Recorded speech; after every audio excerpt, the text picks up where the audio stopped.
awabariki wale ambao wako kule katika njia kuu sokoni.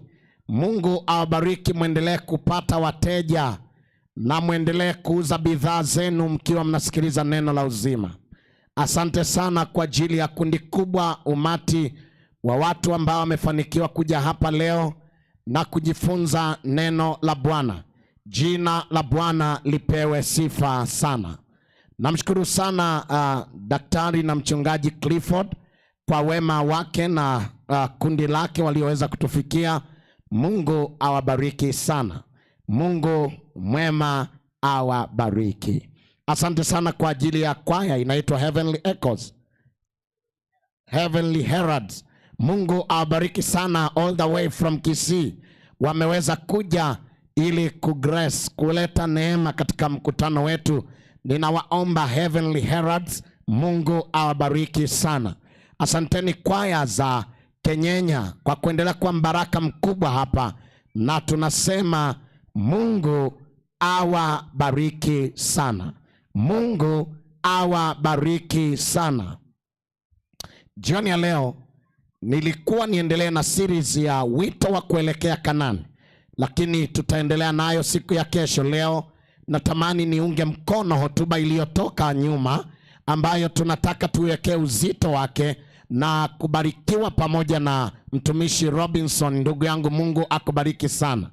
Nina furaha na ndio tunakuja na somo nasema in the name of Jesus, kwa jina la Yesu. In the name of Jesus. Hebu ambie jirani yako, kwa jina la Yesu. Hebu ambie tena, kwa jina la Yesu.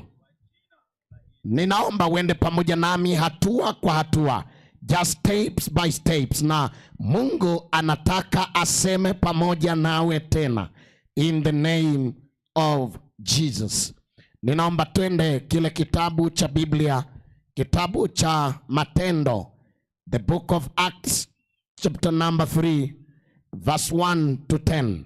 Tunaenda pale kitabu cha Biblia cha Matendo sura ya 3 mstari wa 1 hadi wa 10, na hapo ndipo Bwana anataka aseme pamoja nasi.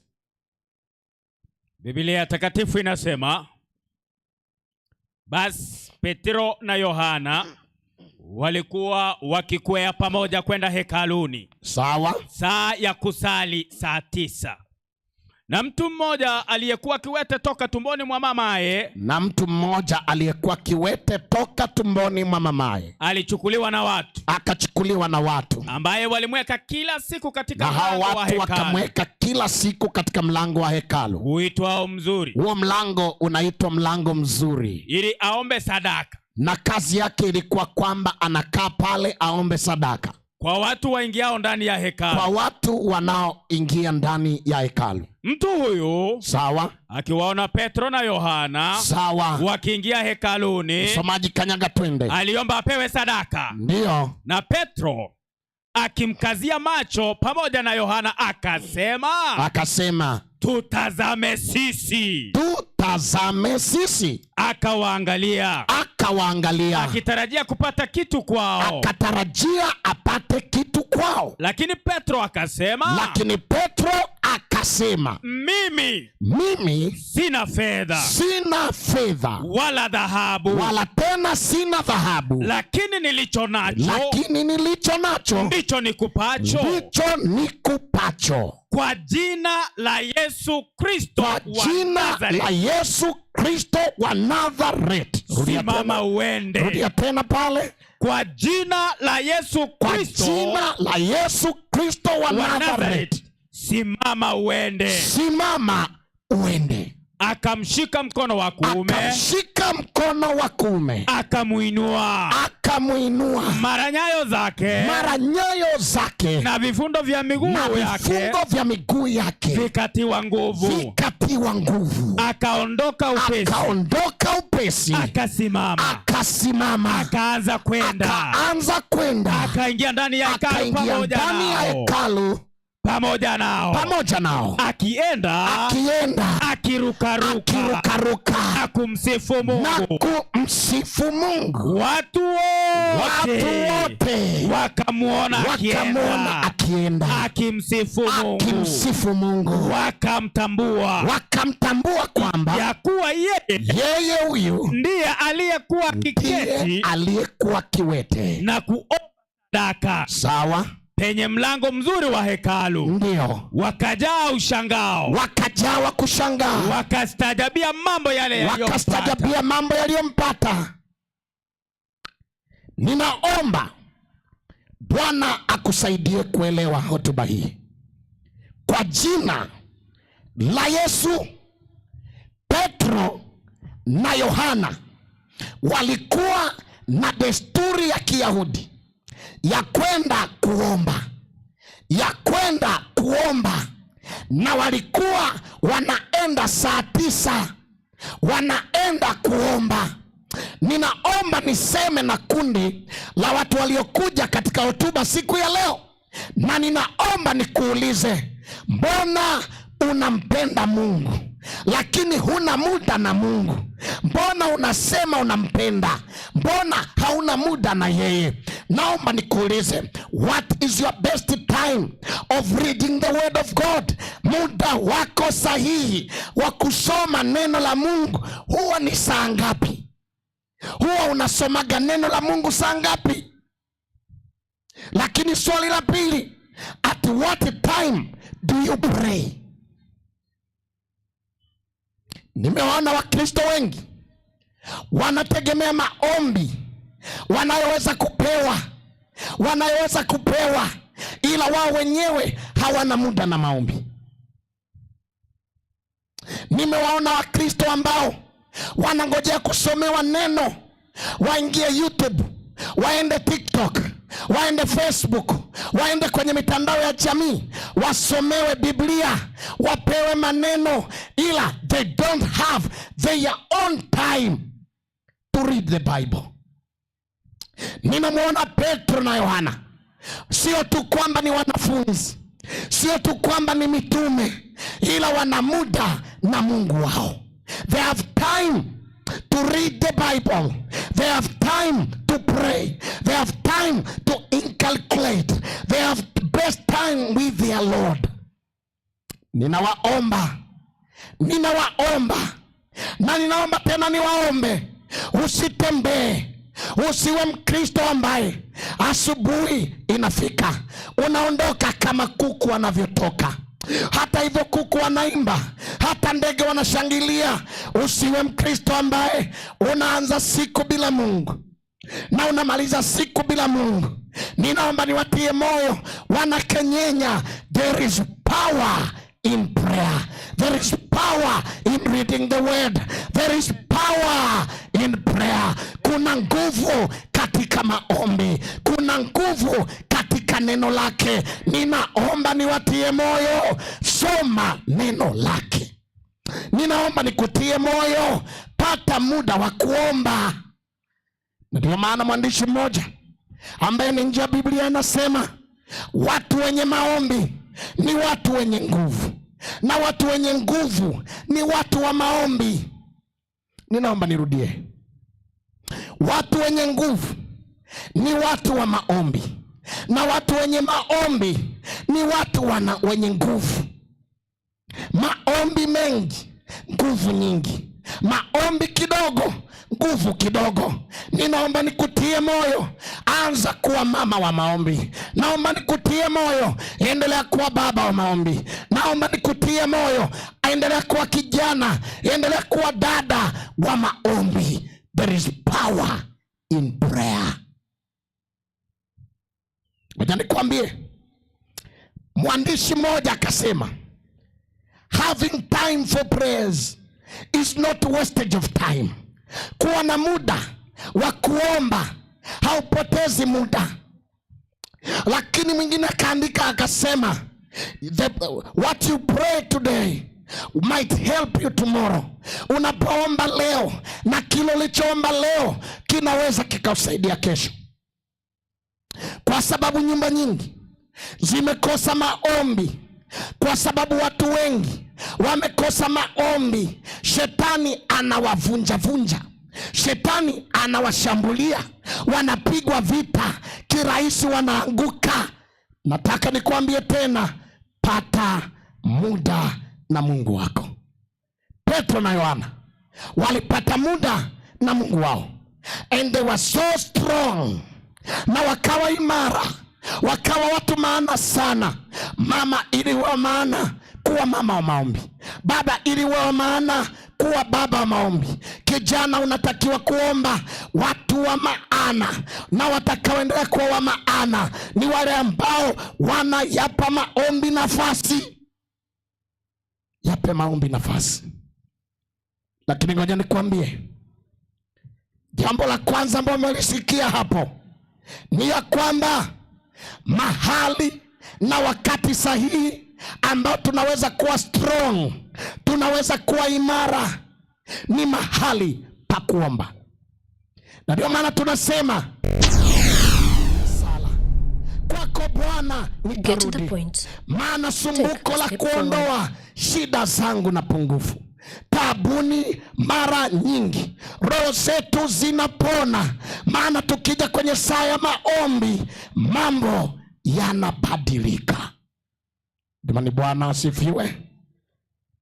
Lakini jambo la pili, unaweza ukaishiwa vyote, unaweza ukapoteza vyote, ila hakikisha umemwamini Yesu Kristo. Chukua vyote, niachie Yesu, maana nikimpata Yesu nimepata vyote. Chukua vyote. Unaweza ukachukua vyote, ila hakikisha umeniachia Yesu, maana nikimpata Yesu nimepata vyote.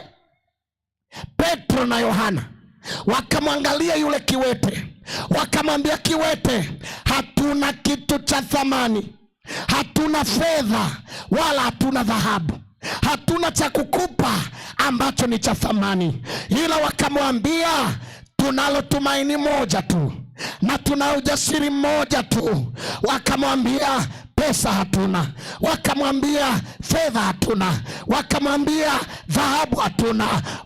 Jioni ya leo ninayo matumaini kuhubiri neno hili, maana neno lake Bwana, na ninayo matumaini tena kulitaja jina la Yesu, maana jina lake Yesu linapita majina yote, jina lake Yesu linapita uwezo wote. Wakasema Petro na Yohana, hatuna fedha, hatuna dhahabu, lakini wakamwambia ila kwa jina la Yesu, kwa jina la Yesu, in the name of Jesus, simama uende.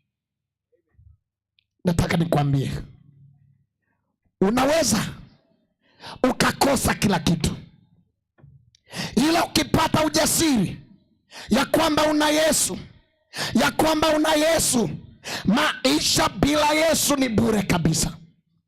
Maisha bila Yesu hayawezi kwenda. Maisha bila Yesu ni hatari. Maisha bila Yesu ni mlima. Maisha bila Yesu ni magumu, ila kwamba maisha pamoja na Yesu, Yesu akistep in. Ngoja nikwambie jambo hili. Jesus Christ is the game changer. Yesu Kristo akiingia kwenye maisha yako anabadili matokeo. Maskini akimpokea Yesu akamfanya kuwa Bwana na Mwokozi wa maisha yake, Yesu anabadilisha matokeo ya maisha yetu. Yesu Kristo ni game changer, anabadilisha matokeo. Paulo aliyekuwa Sila alipokutana na Yesu, maana Yesu akiingia anabadilisha matokeo, akatoka kutoka kuwa jambazi, muuaji, mtesaji wa watu wa Mungu, maana sasa amempokea Yesu, amekutana naye Damaska. Alipokutana na Yesu, hamu ya kuwa watu wa Mungu ikafa, akapata moto wa Injili. Jesus is the game changer. Yesu Kristo anaweza kubadili matokeo. Ninaomba niwatangazie jioni ya leo, Yesu Kristo anaweza kubadili matokeo. Matokeo katika maisha yako, anaweza kubadili matokeo, anaweza kubadili matokeo. Jambo la tatu ambalo nakuambia hapa, Yesu Kristo anabadili matokeo. Jamani, Bwana asifiwe. Hebu nione watu ambao wananielewa jioni ya leo. Haleluya. Yesu anabadili matokeo. Ninawajua wagonjwa ambao walikutana na Yesu, Yesu akabadili matokeo. Ninawajua wadhambi waliokutana na Yesu, Yesu akabadili maisha yao. Ninawajua watu ambao walikutana na Yesu, Yesu akabadili maisha yao. Ninaomba jioni ya leo, kenyenya, wale bodaboda, wale ambao wako sokoni, wale ambao wako madukani, wale ambao wamekuja mkutanoni hapa, ninayajua maisha yanavyotesa, ninajua dhambi inavyotesa, ninajua mambo yanavyoweza kuwa magumu, ila nimekuambia Jesus Christ is the game changer. Yeye ni mbadili matokeo. Naomba tumpe nafasi, tumpe nafasi. Alipopewa nafasi kiwete wa tangu kuzaliwa, Biblia inasema aliyekuwa anatarajia pesa aendelee kuomba. Alipokutana na jina la Yesu, Yesu Kristo alipotajwa, matokeo yakabadilika. Kutoka kwa kiwete hadi kuwa anayerukaruka, hadi anayetembea kwa ushindi. Kwa nini jioni ya leo usimpokee Yesu? Yesu ambaye sio tu anaponya mwili, anaponya na roho pia. Sio tu anaponya magonjwa, anaponya na hamu ya dhambi pia. Jesus Christ is the game changer. Jamani, Bwana asifiwe. Ninamtamani Yesu, namtamani Yesu ayabadilishe maisha ya wasikilizaji. Namtamani Yesu ayabadilishe maisha yangu pia. Yesu Kristo ni mbadili wa matokeo. Lakini jambo lingine ambalo nataka nikuambie, there is power in the name of Jesus. Sio tu kwamba anabadilisha matokeo, jina lake lina nguvu. Jina lake lina nguvu, hata linafungua miguu iliyokuwa imeshikwa na kufunga, hata inafungua hali ya ukiwete ya muda mrefu, hata inafungua mambo yaliyokuwa yamefungwa kwenye ukiwete. Je, umeshindwa kutembea kwa namna gani? Je, unaona vitu gani vimefunga katika maisha yako? Je, unaona dhambi imekupa ukiwete kwa muda mrefu? Je, unaona biashara zimekupa ukiwete? Je, unaona watoto wamefungwa kwa muda mrefu? Jina lake Yesu tamu, lihifadhi moyoni. Majaribu yakisonga, omba kwa jina hili, omba kwa jina hili. Jina lake Yesu tamu linafaa kama ngao vitani, maana majaribu yakisonga, omba kwa jina hili, omba kwa jina hili. Ninatamani ujue, ninatamani usogee karibu na jina lake Yesu. Natamani ujue kwamba tunalo jina la Yesu. Ndio maana mwimbaji anaandika akisema, natamani maneno haya uyapate msikilizaji jioni ya leo. Napenda uwe nayo msikilizaji wangu, maana jina lake Yesu linaweza kuonekana la kawaida, linaweza kuonekana kupuuzwa, lakini jioni ya leo lipo jina moja tu ambalo tumepewa wanadamu, na hili jina ukilipata na kulitegemea, umepata vitu vyote. Mpendo wangu, ninaomba nikwambie maneno haya, ninaomba niseme pamoja nawe mambo haya. Mwandishi wa wimbo nambari 28 anaandika, anasema jina lake Yesu ni la thamani, linafurahisha. anapotukaribisha na tutakapomwimbia. Mwisho wa safari yetu, tutakapomsujudu jina hili takatifu, tutakapolipa ibada, litakuwa jina lake Yesu. Sio tu litaponya, sio tu litasamehe, sio tu litatusaidia, sio tu litatuokoa. Ninaomba niseme kwa ujasiri, hilo jina lake Yesu mwisho wa siku litakuwa furaha ya mbinguni. Jamani, nasema litakuwa furaha ya mbinguni, hilo jina lake Yesu. Je, unalipenda? Je, unaliamini? Je, unalitaka? Je, unakubali kweli kuwa na Yesu? Waliompokea kiukweli, waliomaanisha kuwa naye, waliomjua kweli, waliotambua uwezo wake, walibadilishwa. Huenda nataka kusema na wewe mambo machache jioni leo. Hili jina ambalo litakuwa furaha ya mbinguni. Wakati tunaendelea na somo hili, natamani msomaji sasa uende pamoja nami kitabu cha Yohana 14 mstari wa 13. Tuone mambo ambayo jina la Yesu linaweza kufanya.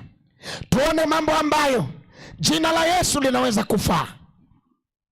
Biblia takatifu inasema, nanyi mkiomba lolote kwa jina langu. Nanyi wanakenyenya, mtakapomjua Yesu. Naomba nirudie, mtakapomjua Yesu. Natamani mtu mmoja nielewe, hata uliyeko mtandaoni nielewe, na itakuwa. Hebu soma tena fungu hili. Nanyi mkiomba lolote. Nanyi mkiomba jambo lolote. Ninaeleza uwezo wa jina la Yesu, ninaeleza ukuu wa jina la Yesu. Ninataka Yesu ainuliwe katika mikutano hii leo, na anasema nanyi mkiomba neno lolote kwa jina langu. Kwa jina langu. Hilo nitalifanya. Ili Baba atukuzwe ndani ya Mwana. Atukuzwe ndani ya Mwana. Wala sio kwamba mtaomba kwa majina ya manabii, wala sio kwamba mtaomba kwa majina ya wachungaji, wala sio kwamba mtaomba kwa watenda miujiza. Bwana anawataka wanaume na wanawake, wakubwa kwa wadogo, wajikite katika kumwamini Yesu, wajue habari ya uwezo wa nguvu zake. Nanyi mkiomba lolote kwa jina langu, anasema Bwana, hilo nitalifanya. Amen. Nitalifanya. Kwa nini unateseka? Kwa nini unahangaika? Mbona kila mtu anakubeba mawazo yako? Mbona kila mtu anatikisa imani yako? Nanyi wanakenyenya, mkiomba lolote kwa jina lake Yesu atalifanya. Amen. Ulioko mtandaoni, mpeni Yesu maisha yenu. Wale ambao mnatufuatilia, mpeni Yesu maisha yenu. Maana miongoni mwa ahadi ambazo tumepewa, brother Mackenzie, tukiomba kitu kwa jina la Yesu, na kama tunamaanisha kweli kwamba kuna jina tunaloliamini, anasema hilo atalitenda. Hebu nione ambao wanataka kuliamini jina la Yesu. Haleluya, haleluya. Tukiomba kwa jina hilo, wako watu wamejibrag. Kuna watu wamechukua jina la Yesu, wanataka waogopwe wao, wanataka waaminiwe wao, wanataka jina lao liwe juu ya Yesu. Hatujapewa sharti hilo. Tumeambiwa tuombe kwa jina la Yesu, tuombe kwa jina la Yesu. Na ninatangaza mchana na jioni ya leo, ukiachana na mawazo ya kuamini mtu na ukabaki kumwamini Yesu, lolote utakaloomba atalitenda. Jamani, haleluya. Ninaomba twende. Hivi umefika fungu la 14? Fungu la 14 Biblia takatifu inasema, mkiniomba neno lolote sawa kwa jina langu, kwa jina langu nitalifanya. Ninaomba usome msomaji Matendo sura ya 4. Matendo sura ya 4 mstari wake wa 10 hadi 13.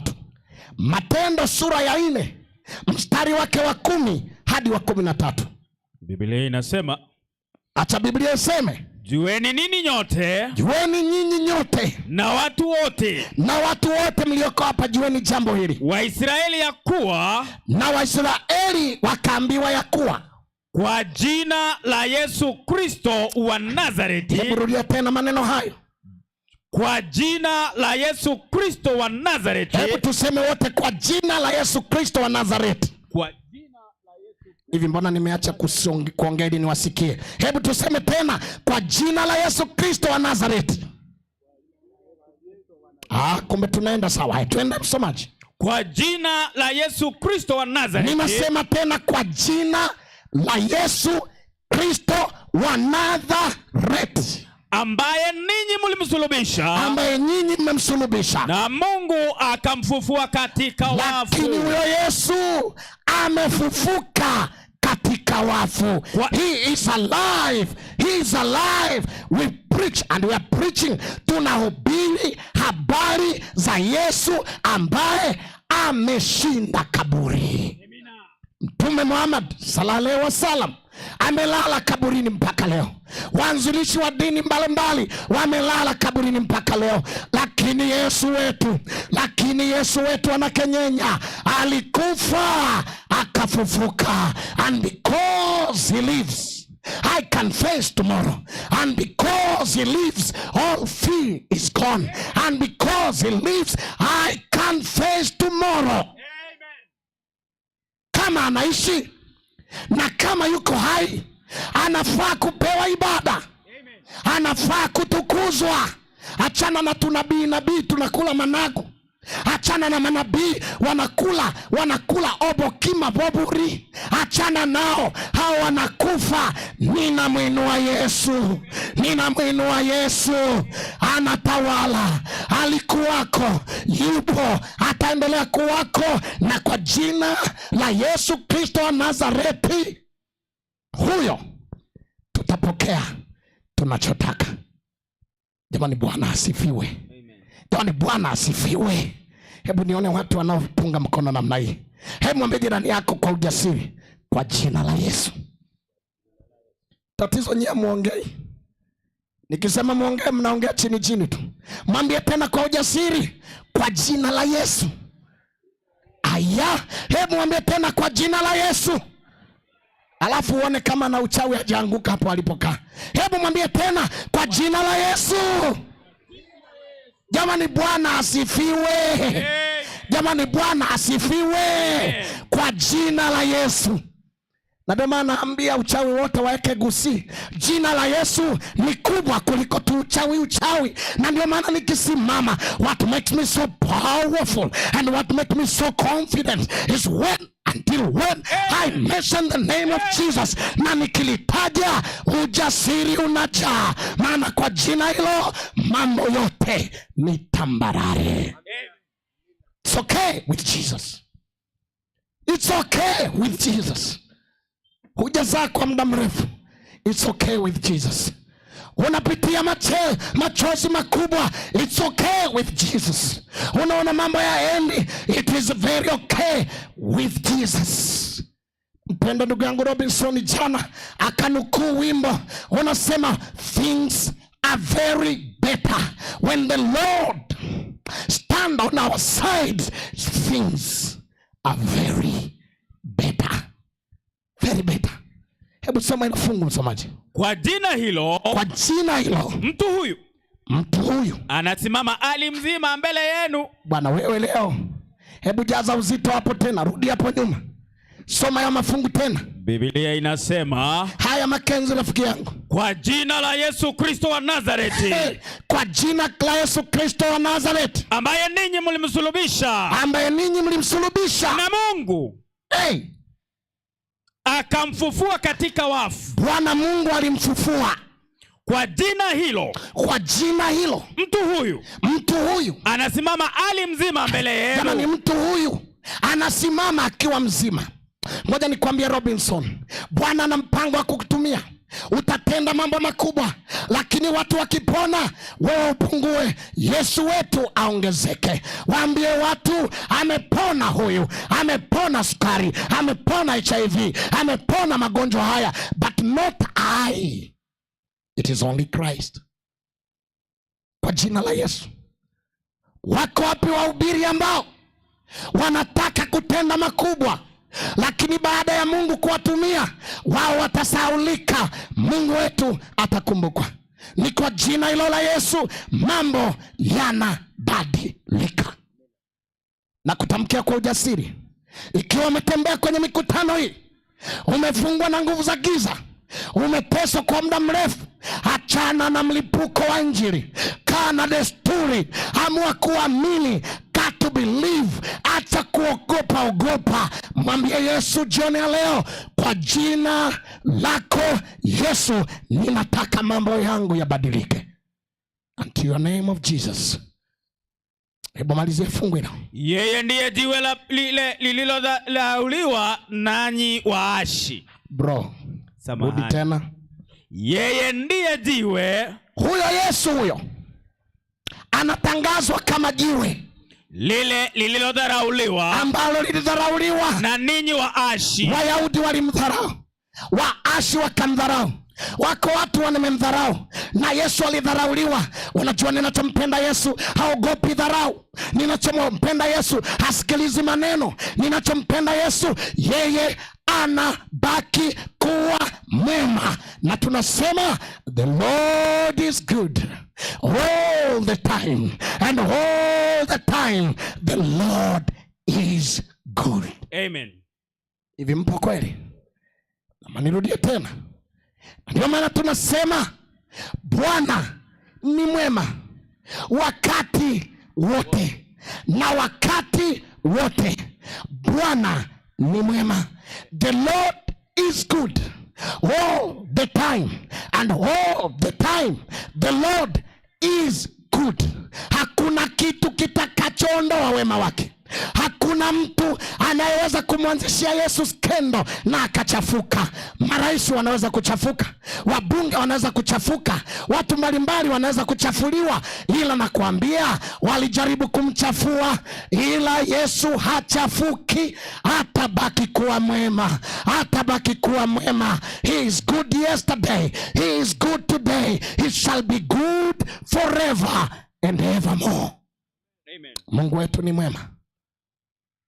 Ndugu zangu, jioni leo, hebu twende Wafilipi sura ya 2 mstari wake wa 9 hadi 11. Biblia inasema, acha Biblia iseme, wala si kwa matendo, wala si kwa matendo. Mtu awaye yote, nawaambia wachungaji, hata mnaonisikiliza mtandaoni, ambao mnajiita manabii, sipingani na majina yenu, ambao mnaitwa mitume sawa, ambao mnaitwa majina yoyote sawa, hata kama umeombea watu wakapona sawa. Ninaomba nikuambie nabii, usiwapoteze watu wa Mungu. Acha kujibrag, acha kujisifu mbele za watu, wala si kwa matendo. Biblia inasema katika matendo, katika Wafilipi sura ya 2 mstari wa 9 ya kwamba wala si kwa matendo. Mtu yeyote asijisifu. Umepewa kuhubiri, usijisifu. Umepewa karama ya kuomba, usijisifu. Umepewa chochote chema, usijisifu. Wala si kwa matendo, mtu asijisifu. Endelea. Biblia kitabu cha Wafilipi sura ya 2 mstari wa 9 inasema, ndio, kwa hiyo tena Mungu alimwadhimisha mno, akamwadhimisha mno, akamkirimia jina lile lipitalo kila jina. Hilo jina alipewa Yesu linapita kila jina. Naomba niseme tena, hilo jina linapita mchungaji wako, linapita mwinjilisti wako, linapita mzee wako wa kanisa, linampita mtume na nabii, linapita watu wote. Enyi watumishi wenzangu, imefika saa tusiwavute watu kwenye majina yetu, tusibrag majina yetu. Liko jina moja, na ili jina ni la Yesu. Limepita majina yote Kenya, limepita majina yote Tanzania, limepita majina yote Afrika, limepita majina yote duniani. Liko jina moja, nalo limepita majina yote, na jina hili ni jina la Yesu. Msomaji, kanyaga twende. Ili kwa jina la Yesu, ili kwa jina la Yesu kila goti lipiwe, litapigwa, la vitu vya mbinguni. Ngoja nikwambie, sio tu vitu vya duniani, hata vitu vya mbinguni vinapiga magoti kwa jina hili. Come on brother. Na vya duniani, sio vya mbinguni tu, hata vya mbinguni. Na ninawaambia viongozi wa dini, awe papa, awe padri, awe shehe, awe imamu, awe kiongozi wako wa dini, kama anataka kuabudiwa, huyo ni bure kabisa, bure. Ibada yetu, mamlaka ya ibada, na mahali ambapo tumeambiwa tutapiga goti, sio kwa kiongozi yeyote wa dini kwamba nimpigie magoti, aniweke maji, sijui afanye hivi na vile, anifanyie ibada. Bure kabisa. And I'm too strong speaking of this, maana Biblia inaniruhusu kusema haya, ya kwamba enyi wakazi wa dunia, tusiwanyenyekee mno hao walioitwa watumishi kama mimi, maana hao nao wanapaswa kupiga magoti kwa jina la Yesu.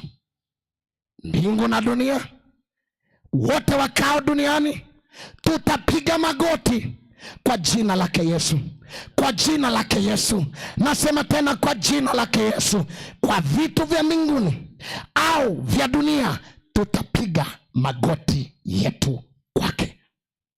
Msomaji, kanyaga tena. Na vya chini ya nchi, sawa, na kila ulimi ukiri ya kuwa Yesu Kristo ni Bwana. Na kila ulimi ukiri ya kwamba, na kila ulimi useme ya kwamba Yesu Kristo ni Bwana, kwa utukufu wa Mungu Baba. Kwa utukufu wa Mungu Baba. Kuna watu wana matatizo, wana challenge, wanaendelea kuhoji kwamba Yesu sio Mungu, wanaendelea kuhoji na kulichallenge jina la Yesu. Lakini naipenda Biblia ina majibu yote, kwamba kwa kila goti, kwa kila goti la vitu vya mbinguni ama vya dunia ama vya mbinguni ama vya chini ya dunia, kwa kila mtu anaitwa creature, whether in eternity or in this world, we shall all bow down, we shall all glorify the Son of God, na wote tutasema Yesu Kristo ni Bwana. Nisikie mtu mmoja akisema amen. Ndugu zangu, jioni ya leo, wakati naweka nanga ya hotuba hii, maana wenda nitaendelea tena na package hii ya jina la Yesu wakati fulani hapa mbele, ninaomba nisome mafungu haya machache pamoja nawe, nikuite tuombe sasa. Msomaji, ninaomba usome Matendo sura ya 2 mstari wa 38. Biblia takatifu inasema, acha Biblia iseme. Petro akawaambia, tubuni mkabatizwe kila mmoja, tubuni mkabatizwe kila mmoja kwa jina la Yesu Kristo, kwa jina la Yesu Kristo, mpate ondoleo la dhambi zenu, ili mpate ondoleo la dhambi, nanyi mtapokea kipawa cha Roho Mtakatifu. Mtapokea kipawa cha Roho Mtakatifu. Rudia ile fungu la Matendo 2:38. Rudia tena. Petro akawaambia, na mimi leo, tulia kwanza, na mimi leo Bwana ametumia kuiambia Kenyenya kwamba liko jina ambalo ni jina la Yesu. Hilo jina nimekuambia ili nafanya physical and spiritual healing. Linafanya uponyaji wa mwili na linafanya uponyaji wa roho. Na ndiyo maana Biblia inasema, hebu rudia tena pale. Biblia inasema Petro akawaambia, tubuni mkabatizwe kila mmoja kwa jina la Yesu, lake Yesu Kristo, kwa jina lake Yesu Kristo, mpate ondoleo la dhambi zenu. Ondoleo la dhambi. Tubuni kila mmoja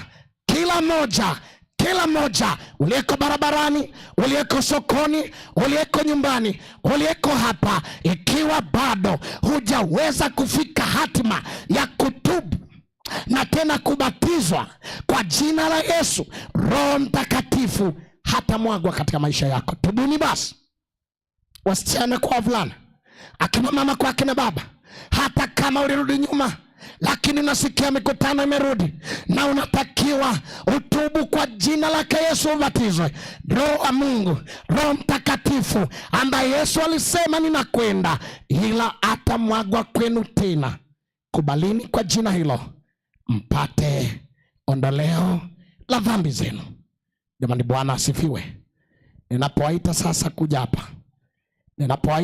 kuja hapa jioni ya leo, Korinto 6, in fact sitasoma wa Korinto, naomba nisome Yohana 14 fungu la 3.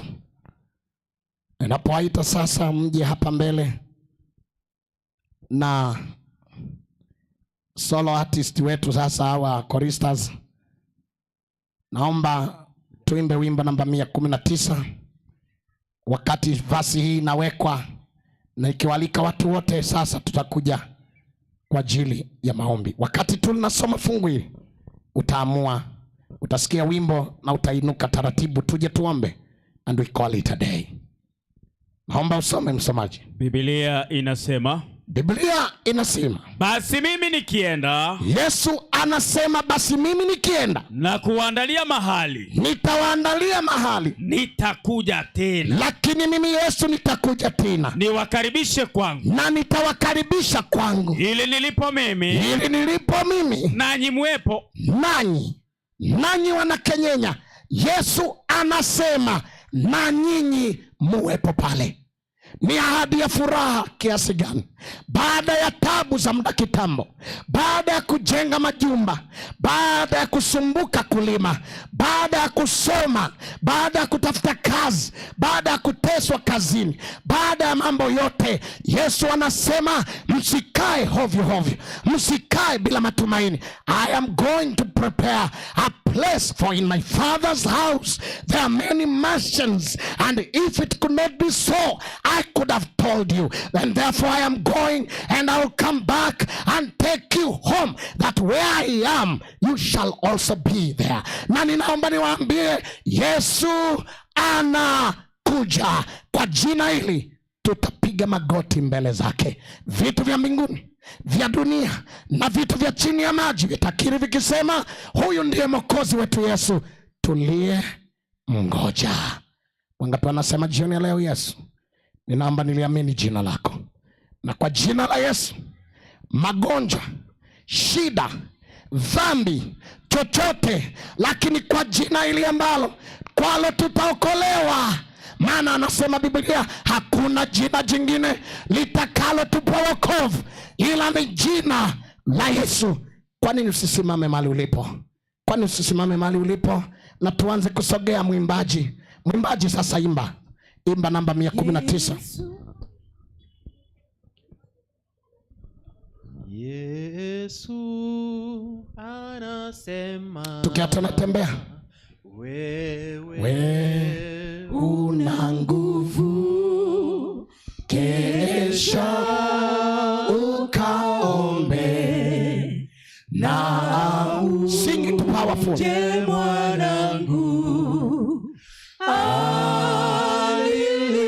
Tusoge hata mlioko mbali, kwa jina hili la Yesu, kwa jina hili la Yesu.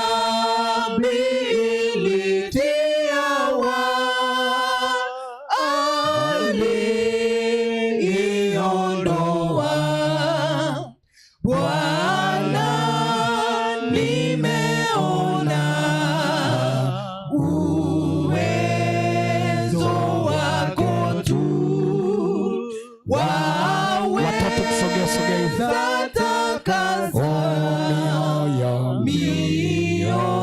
Mioyo michafu alilipa bei, nawiwa naye. Dhambi ilitiwa, ila Yesu aliondoa.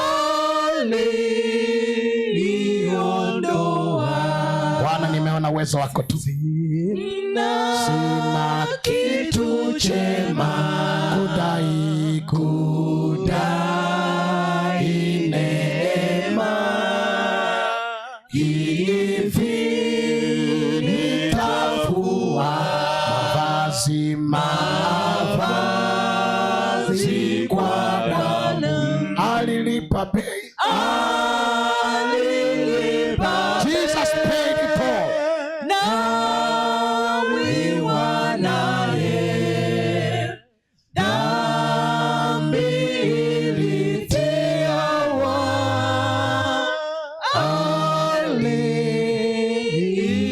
aliondoa. Utakaposimama juu ya mawingu,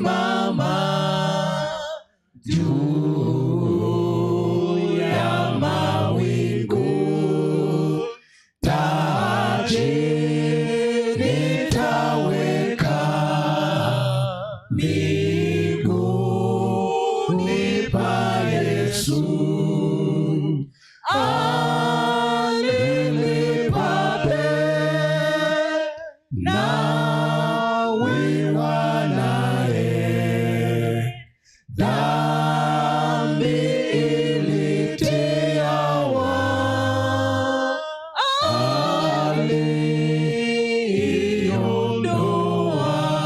aliondoa. jioni ya leo nisingependa nichukue sana muda wako tena, ila naomba nikuambie jambo hili. Nimesema siku fulani na narudia, ni jambo moja kwa Mkristo na ni jambo jingine kumwamini Kristo. Unaweza ukawa Mkristo ila hujafika viwango vya kuliamini jina la Kristo. Wakristo ni wengi ila wanaoamini jina la Kristo ni wachache. Lakini Petro na Yohana na mitume wengine wote walijua Yesu anaweza. Na mimi naomba nikuambie jioni ya leo, ni ukweli kwamba Yesu anaweza, na wanatakiwa watu ambao watakubali kumwamini Yesu. Ila nataka nikwambie jambo hili la pekee, anakuja kuwachukua watoto wake. Naomba niseme tena, anakuja kuchukua watoto wake. Na saa inakuja prophetically, ambapo vitu vya mbinguni, vitu vya dunia na hata vilivyo chini ya dunia vitapiga magoti mbele zake. Tubuni basi kila mmoja mpate ondoleo la dhambi. Jioni ya leo sitawaita wale wa kubatizwa kuja mbele, ila nitawaita leo kwa njia nyingine. Nimeona watu wengi wanafundishwa pale kanisani pale, watu wengi wanafundishwa pale. Na tena ninajua kuna ambao wameandika majina yao kama Nikodemu, aliyeenda kuuliza ubatizo pasi na watu kumuona. Hao nao leo ndio nataka waende kuandika majina yao. Watafanya tendo la imani, hawatakuja hapa mbele, maana nitaitisha wito kesho Alhamisi. lakini nitaitisha wito tena Jumamosi. Lakini leo na Ijumaa fanya kama Nikodemo, tendo la imani. Nenda andika majina yako, nenda kaongee na watoto wako, nenda kaongee na marafiki zako, nenda ukaongee na watu wa pekee unawajua, nenda ukawaongeleshe kwa maombi mengi, alafu leta majina yao, acha waandikwe, na sisi tunawaombea. Maana Jumamosi mamia ya watu watabatizwa, tuseme amen. Na ili wafike watu wengi hao, wala sio kwa utukufu wa church district, wala sio kwa utukufu wa district pastor, wala wa kwangu, wala wa cheo wa mkutano, utakuwa utukufu wa Mungu wetu. Hebu nione wale ambao ni responsible kuandika majina haya waje hapa nilipo kwa haraka, ili pia tuwaombee. Ndugu yangu Robinson, you come here upstairs and you come for the word of prayer. Nione hao wakija hapa, ndio namaliza mahubiri haya. Wale watu responsible wanaoandika majina haya, tupange tu one line. Wale wanaoandika majina haya, ambao wanahusika na kuandika uandishi wa majina haya, tupange one line. Sogea tu, squeeze this way, squeeze this way. Wale ambao wamepangwa kuandika majina haya, naamini kila mmoja amewaona. Si tumeona? Hebu ambaye amewaona kama mimi apunge mkono hivi. Unaweza ukaona mtu ana macho ila haoni. Haya, kwa hiyo ndio hawa including our pastor, naye amejiweka, maana yeye ndiye top, at last yeye ndiye top. Lakini utawaona hao wengine hawa wote waliosimama hapa, wakariri. Nenda na kikundi chako cha watu wanaohitaji kubatizwa, andika majina yao, andika majina yao, weka majina yao. Hata ambao mmekuja jioni ya leo, usichukulie wito huu ni wa kawaida. Tubuni basi kwa jina la Yesu mkabatizwe, kila mmoja apate ondoleo la dhambi. Ikiwa umekuja hapa na unania na unasikia Roho na kugusa, hawa watu hawa wakitoka hapo watabaki hapo kwa nyuma tu hapo. Unaenda unaandika jina, unarudi nyumbani, unaandika majina, unarudi nyumbani. Na kama wako watu wengi ambao nimepata habari zao kwamba watakuja kubatizwa Jumamosi, wapelekeni majina yao mapema na muwasisitize kuja kwenye darasa la kufundishwa. Ikiwa mtu ana sababu ya ziada, wasiliana na watu hawa kwamba yuko mtu wa kubatiza ila hataweza kuhudhuria, ila yupo na tayari atabatizwa. Walionielewa tuseme amen. Tuseme tena amen. Ndugu yangu, tuweke kwa Yesu.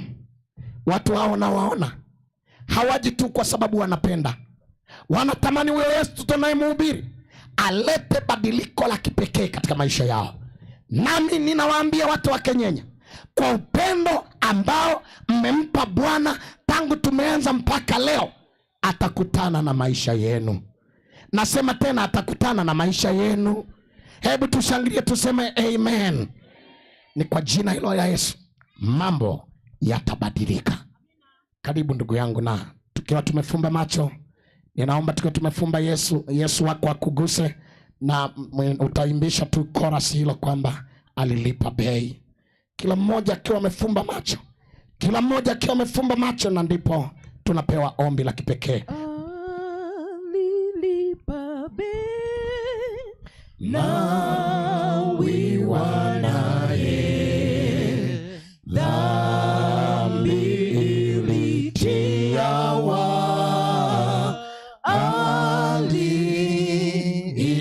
aliiondoa Tena.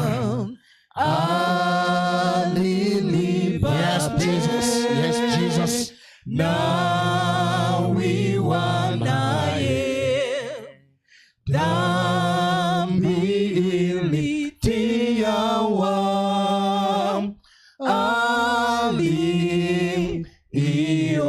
aliiondoa.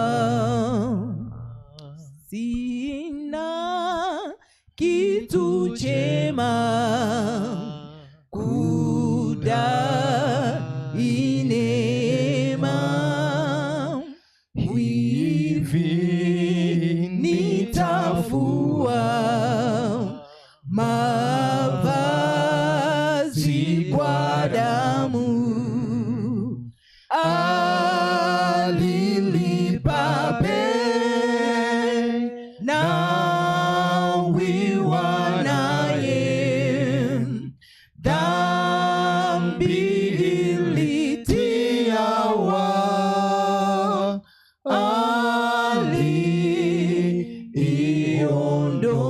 aliiondoa. Mungu na Baba yetu unayetupenda na kutujali, uhimidiwe, utukuzwe kwa sababu ya ujumbe ambao umeruhusu penye katika mioyo yetu kwa namna ya ajabu sana. Tunahisi uwepo wako miongoni mwetu na tunahairisha mikutano hii jioni hii ya kipekee, tukiondoka na ujasiri, sio kwa sababu ya lolote lizuri tulilo nalo, lakini kwa sababu ya jina la Yesu lililopendekezwa kwetu. Na Bwana, sasa tunapoondoka hapa, tunakusia kwamba hili jina likawe ngao vitani. Hili jina majaribu yanaposonga, utukumbushe kuomba kwa jina hilo. Hili jina liwe ni tumaini kwa mama ambaye alikuwa amekata tamaa. Amen. Hili jina liwe ni nguvu ya uponyaji kwa yule mama, kwa yule baba, yule kijana ambaye amekuja na mwili ambao umedhoofishwa na ugonjwa jioni hii ya kipekee. Amen. Kwa sababu ya hili jina, jina ambalo limewahi kutenda mambo makubwa, Bwana, uponyaji ukapatikane tena kwa hilo jina. Amen. Hili jina likaunganishe familia ambayo ilikuwa imeporomoka kando. Hallelujah. Hili jina likawaregeshe watoto ambao walikuwa watundu. Amen. Hili jina likamregesha yule mzee ambao alikuwa ametelekeza majukumu ya familia na kavutwa kando na mpango wa kando. Hili jina la muhimu zaidi likatupatia ushindi dhidi ya dhambi, likatupatia tumaini la uzima wa milele. Tukalisikilie tukijua kwamba kwa hili jina yote yanawezekana. Amen. Kwa hili jina mambo yote yanafanyika kuwa sawa. Hallelujah. Kwa hili jina hakuna msamiati kama haiwezekani. Oh, yes. Kwa hili jina ushindi unapatikana. Amen. Watoto wako sasa wanapoondoka, hata wale ambao wanajiuliza wajipeane kwa Yesu kwa njia ya ubatizo au la, Yesu Kristo, hili jina likanong'one katika mioyo yao, likawakumbusha kwamba liliwafia msalabani. Deni la dhambi limelipwa kikamilifu na hakuna sababu ya kutojipeana kwa ubatizo. Oh, yes. Kwa hivyo Yesu, wakati huu tunapoenda kutawanyika, yeyote ambaye anaguswa kujitoa kwa sababu ya ubatizo, Oh, yes. huyo Yesu kamtie shime. Amen. Huyo Yesu kampatie nguvu. Amen. Huyo Yesu kamkere. Atakapojaribu kutoka uwanjani pasipo kupeana jina lake, mkumbusha kwamba unampenda. Mkumbusha kwamba ulimfia msalabani, ukamvute kwa kamba zako za upendo. Amen. Na tuwe na umati mkubwa jioni hii ya kipekee. Tuwe na umati mkubwa utakaokimbilia ukombozi wao. Tuwe na majina yatakayoandikwa kwa sababu ya kuandaliwa kwa ubatizo. Yesu, asante kwa sababu utalifanikisha hili. Asante kwa sababu ushindi ni hakika kwa jina hilo. Tunapoondoka sasa, jina hilo lisalie kwa ngao yetu. Jina hilo likatuhifadhi na utuandae kwa ujio wako. Ndivyo tuombavyo kwa imani, na kila anayeliamini hili jina ashangilie kwa kusema amina. Amen. Aseme tena amina. Amen. Bwana na awabariki. Usiofu kuhusu mvua kabisa, usiwe na wasiwasi wa mvua. Kama unataka kujipeana kwa ubatizo, njoo kabisa, kuna hema pale kando. Pale hemani, waandishi wote twende pale hemani. Lakini mwe na amani, mtafika nyumbani, na mkifika mvua itanyesha, ila karibuni tena kesho. Ondokeni mkiwa na amani, kwamba wale ambao mnakaa kwenye matenti kwa ajili ya kipindi cha unabii, tukae na Bwana awabariki kwa jina la Yesu. Nendeni kwa amani. Bwana awabariki sana. Nendeni pale ili muandikwe majina yenu kwa waandishi mbalimbali. Bwana awabariki. Leteni majina yenu kwa ajili ya ubatizo kwa jina la Yesu Kristo.